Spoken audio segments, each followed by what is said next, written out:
코로나19 신규 확진자가 이틀 연속 1,000명을 넘겼습니다. 여름 휴가철 방역 대책이 강화됩니다. 이번 주 비가 계속 내리면서 산사태 위기경보 단계가 상향 조정됐습니다. 내일은 무더운 날씨를 보일 전망입니다. 지역방송국이 청소년과 주민들을 위한 미디어 교육 문화공간으로 탈바꿈하고 있습니다. 강원도 최대의 성매매 집결지에서 도시재생 사업이 이뤄지고 있어 관심이 쏠리고 있습니다. 안녕하십니까. 뉴스데스크 강원입니다. 어제 50여일 만에 도내에서 1,000명대 코로나19 확진자가 발생한 가운데 오늘도 오후 6시까지 1,000명을 넘겼습니다. 시군별 신규 확진자는 춘천 270명, 원주 206명, 강릉 129명, 동해 59명, 고성 54명, 속초 45명 등 모두 1,038명이며 누적 확진자 수는 53만 2천여 명입니다. 특히 고성에서는 중고등학교를 중심으로 확산세가 거세지고 있습니다. 한편 강원도 교육청은 학생 확진자 수 추이에 따라 학교장이 원격 수업 전환을 할 수 있다면서 현재 도내에 원격 수업을 하는 학교는 없다고 설명했습니다. 최근 코로나19 확진자 수가 크게 늘고 있는 가운데 동해안 해수욕장이 개장하면서 확진자 수가 더 늘지 않을까 걱정입니다. 일단 정부는 자발적인 거리 두기와 국민들의 방역 참여를 유도하기로 했고 강원도도 여름 휴가철에 특별 방역 대책을 추진합니다. 김인성 기자입니다. 중앙재난안전대책본부가 코로나19 확산과 관련한 정례 브리핑에서 정부가 강제하는 의무적 사회적 거리두기가 아닌 국민들의 자발적 거리두기가 원칙이라는 점을 분명히 했습니다. 법적 의무화보다는 국민들의 자발적인 거리두기 참여로 방역과 일상의 조화를 도모해 간다라는 것이 목표라는 것을 말씀드리겠습니다. 이전과 같은 전 국민 대상의 일률적인 사회적인 거리두기 도입은 지금 검토하고 있지 않습니다. 하지만 추후 코로나19 확진자 수의 추이에 따라서 추가 조치 검토가 필요할 수 있다고 밝혔습니다. 이런 상황에서 강원도가 여름 휴가철 특별 방역 대책을 발표했습니다. 도내 코로나19 확진자 수가 1,000명을 돌파하는 등 최근 확진자 증가세가 심상치 않은 상황에서 여름 휴가철이 시작됐기 때문입니다. 강원도는 다중이용시설을 방문할 땐 기침 예절을 지키고 마스크를 올바르게 착용할 것을 권하는 한편 손을 자주 씻는 등 정부 방역 지침을 지켜달라고 당부했습니다. 또 바다여행 일정 만들기 사이트를 통해 해수욕장별 혼잡도를 실시간으로 제공해 피서객들이 안전한 피서를 즐길 수 있도록 했습니다. 거리두기 해제 후 첫 여름 휴가철이라서 특히 사람들이 몰릴 것으로 예상되는 해수욕장, 물놀이 시설에 대해 안전점검을 겸해서 방역점검까지 실시할 예정입니다. 자율적인 방역수칙 준수가 가장 중요하다고 저희는 보여지고 있습니다. 특히 해수욕장이나 물놀이 시설의 경우 샤워장과 화장실을 포함한 실내에선 반드시 마스크를 쓰고 물에서도 가급적 마스크를 쓸 것을 권고했습니다. MBC 뉴스 김인성입니다. 오늘 오후 5시 기준 고성 지역에 17.5mm의 비가 내리는 등 동해안에는 북부 지역에 비교적 많은 비가 집중됐습니다. 내일 오전까지 예상 강수량은 강원 북부 10에서 40mm, 영동 중남부 5에서 20mm이며 영동 지역은 내일 오후 잠시 비가 그쳤다가 금요일인 모레 5에서 20mm의 비가 더 내리겠습니다. 비의 영향으로 오늘 낮엔 더위가 주춤했지만 내일은 동해안의 낮 최고 기온이 27에서 30도까지 오르며 다시 더워지겠습니다. 강원도를 포함해 중부 지역에 많은 비가 예상됨에 따라 산림청이 오늘 오전 10시를 기해 산사태 위기경보를 관심에서 주의로 상향 발령했습니다. 이에 따라 해당 지역 주민들에게 긴급 재난 문자를 발송하고 산사태 취약지와 산불 피해지 등 산사태 피해가 예상되는 지역에 대해서는 철저한 사전 대비를 당부했습니다. 산사태 위기경보는 호우 상황에 따라 관심, 주의, 경계, 심각 4단계로 발령됩니다. 미디어 산업이 발전하면서 청소년들이 진로 선택을 고민하고 지역민들의 관심도 높아졌지만 이를 채워줄 만한 기회는 많지 않은 게 현실입니다. 급변하는 미디어 환경 탓에 비어있던 지역 방송국이 이런 갈증을 해소하는 장소로 바뀌어가고 있습니다. 배현환 기자입니다. 방송 제작에 실제로 사용되는 카메라를 어깨에 올리고 직접 촬영 연습도 해봅니다. 뉴스 앵커를 촬영하는 카메라도 손으로 조작해봅니다. 얼마 전까지 실제 뉴스를 만들었던 스튜디오에 앉아 앵커가 되어 뉴스도 소리내 읽습니다.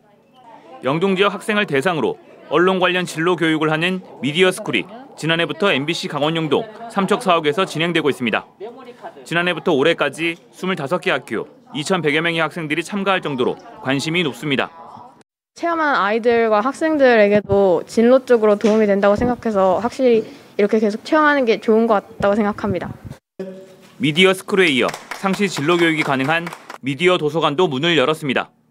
프랜차이즈 업체 사회공헌 사업의 하나로 문을 열게 된 미디어 도서관은 2,500여 권의 진로 관련 도서와 멀티미디어 시설, 강의 스튜디오 등을 갖췄습니다. 이곳에서 앞으로 진로 교육은 물론 방송 미디어 지도사, 진로 적성 상담사 등 미디어 인재들도 양성할 계획입니다. 아이들에게 다양한 체험을 권장하는 그런 시대이기 때문에 직접 MBC 이 공간으로 찾아와서 미디어 라이브러리에서 자기들이 하고 싶은 그 활동을 할 수 있도록 이렇게 공간이 마련되어서 굉장히 많은 도움이 될 것 같습니다. 미디어 스쿨은 지역 학교에 신청을 받아 진로 교육을 진행하고 있으며 미디어 도서관은 월요일을 제외한 화요일부터 일요일까지 오전 10시에서 오후 6시 사이에 지역민들에게 개방될 예정입니다. MBC 뉴스 배현환입니다. 강원 최대의 성매매 집결지라는 오명을 안고 있는 원주 힘해촌에서 3년째 도시재생 사업이 추진되고 있습니다. 집창촌을 폐쇄하고 문화저변을 넓히겠다는 계획이었지만 성매매업소는 여전히 영업 중이어서 사업 성사 여부가 관심입니다. 권기만 기자입니다. 작년 말 문을 연 원주시 여성 커뮤니티 센터입니다. 학성동 도시재생 사업의 일환으로 건립돼 지역 여성과 주민들의 문화공간으로 활용되고 있습니다. 하지만 해가 지면 센터는 문을 닫고 주변에 붉은 불빛들이 하나둘 켜집니다. 불법 성매매 업소들의 영업이 시작된 겁니다. 집장촌과 도시재생, 성매매와 문화센터라는 어울리지 않는 단어가 한 뼘도 안 되는 담벼락을 사이에 두고 공존하고 있는 겁니다. 때문에 학성동 도시재생 사업을 절대 성공할 수 없는 예산만 낭비하는 사업이라고 보는 비판적 시각도 적지 않습니다. 다양한 프로그램들을 진행을 하고 있는데 학성동이 구도심이다 보니까 일단 이 지역에 잘 오려고 하지 않으시고 힘해촌 관련된 그런 이 지역에 대한 안 좋은 이미지 때문도 많이들 방문하지 않으려고 하시는 부분들도 있는데요. 하지만 현장에서는 크고 작은 변화들이 나타나고 있습니다. 집장촌 입구와 연결되는 어두웠던 시장에는 10여 명의 지역 예술인들이 자리를 잡으면서 분위기가 확 달라졌습니다. 작가분들이 뭐 들어오셔가지고 다 조금씩이라도 이렇게 해놔가지고 기름이 깨끗해져서 좋아요. 우리 사람들이 오면은 아유 옛날 모습이 없고 좋아졌다고 그렇게 얘기들을 해요. 낯선 외부인을 경계하던 주민들도 조금씩 마음을 열고 있습니다. 업소들이 또 많잖아요. 업소 포주들도 처음에는 저희들을 참 너무 싫어하더라고요. 저 사람들이 와서 자기네들 이제 영업이 망가진다 이렇게 생각해서 여기를 지나다니기가 무척 힘들었었어요. 근데 이제는 그냥 자연스럽게 좀 받아들이는 현상이고 일반 시민들에게는 사실상 출입 금지 구역으로 여겨지던 곳이지만 이제는 어린이들까지 찾아와 문화를 체험하고 즐기는 도심 속 문화공간으로 변해가고 있습니다. MBC 뉴스 권기만입니다.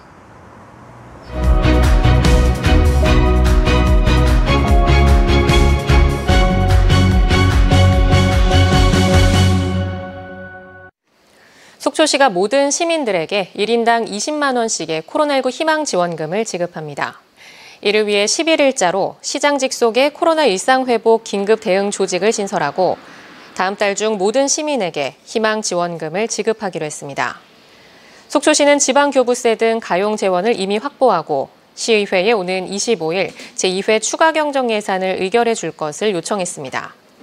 지급 대상은 모든 속초 시민으로 기초생활수급자와 차상위 계층에게 우선 지급한 뒤 시 홈페이지를 통해 신청을 받아 순차적으로 지급할 예정으로 속초 지역 등록 외국인에 대해서도 조례 개정을 통해 올해 안에 추가 지급할 계획입니다. 강원도 소방본부가 영동 지역 대형 산불에 신속히 대응하기 위한 필수 장비 구매 예산으로 국비 40억 원을 확보했다고 밝혔습니다. 도소방본부는 이 40억 원을 산불 전문 진화차 넉 대 구매에 15억 원, 비상소화장치 450곳 설치에 13억 5천만 원, 소방 헬기에 장착할 물탱크 2대 설치에 11억여 원 등 골고루 나눠 사용할 방침입니다. 특히 산불 전문 진화차가 한 대도 없는 속초와 동해, 양양에 한 대씩 배치하는 방안을 검토하는 등 영동 지역 곳곳에 다양하게 활용하기로 했습니다. 동해와 삼척 지역 해수욕장 15곳이 오늘 개장했습니다. 동해 망상과 추암 등 동해 지역 해수욕장 6곳과 삼척과 맹방 등 삼척 지역 해수욕장 9곳은 다음 달 21일까지 40일 동안 운영됩니다. 해수욕장 운영 시간은 동해와 삼척 모두 오전 9시부터 오후 6시까지며 동해 망상과 추암은 성수기인 오는 29일부터 8월 7일 사이엔 물놀이 시간이 오후 7시까지로 연장됩니다. 동해안 납북 귀환어부 피해자들이 오늘 춘천지방법원 앞에 모여 재심 신청과 관련한 법원의 신속한 결정을 촉구했습니다. 지난 1971년 납북됐다 귀환해 간첩으로 몰려 온갖 고문을 당했던 승혜호 납북 귀환어부 김춘삼 씨 등 30여 명은 오늘 춘천지방법원 앞에서 성명을 내고 지난 1월 춘천지방법원에 재심 신청을 한 지 6개월이 지났지만 법원이 아무런 조치를 하지 않고 있다며 신속한 재심 결정을 촉구했습니다. 또 검찰이 먼저 납북 귀환어부 피해자들의 재심 신청에 대해 무죄를 인용해 줄 것을 요구했습니다. 폐특법 제정과 강원랜드 설립의 계기를 마련한 정선 3.3 투쟁을 기념하는 행사가 내일 열립니다. 올해로 27주년을 맞는 정선 3.3 투쟁 기념식은 회색에서 녹색으로라는 주제로 정선 지역을 어두운 탄광도시에서 녹색 관광지로 변화시키려는 주민들의 열망을 담아 진행될 예정입니다. 이번 행사에는 지역 국회의원과 강원랜드 관계자 등이 참석해 내국인 카지노 규제 개혁 등에 대해서도 논의할 예정입니다. 폐광 지역 관광 활성화를 위해 삼척시 도계읍 신포리에 조성된 뷰티스 마켓이 다음 달부터 시범 운영됩니다. 총 사업비 100억 원을 투입해 13,000여 제곱미터에 들어선 뷰티스 마켓은 헤어와 네일샵, 피부 진단실, 미디어 아트촌, 교육장 등을 갖췄습니다. 삼척시는 전문 업체에 뷰티스 마켓을 위탁 관리하도록 하고 화장품 만들기와 피부 진단 등의 뷰티 체험도 가능하도록 할 계획입니다. 해양수산부가 오징어 어획 부진으로 어려움을 겪는 동해 구중형 트롤 어업인에게 긴급 경영 안정 자금을 지원합니다. 해양수산부는 조업의 대부분을 오징어에 의존하는 동해 구중형 트롤 어업인의 경영 부담을 줄여주기 위해 9억 원을 긴급 배정하고 수협은행을 통해 지급한다고 밝혔습니다. 강원도에는 동해 구중형 트롤어선 6척이 등록돼 있으며 한 척당 최대 3천만 원까지 대출 자금 지원이 가능합니다. 강원 뉴스 마칩니다. 고맙습니다.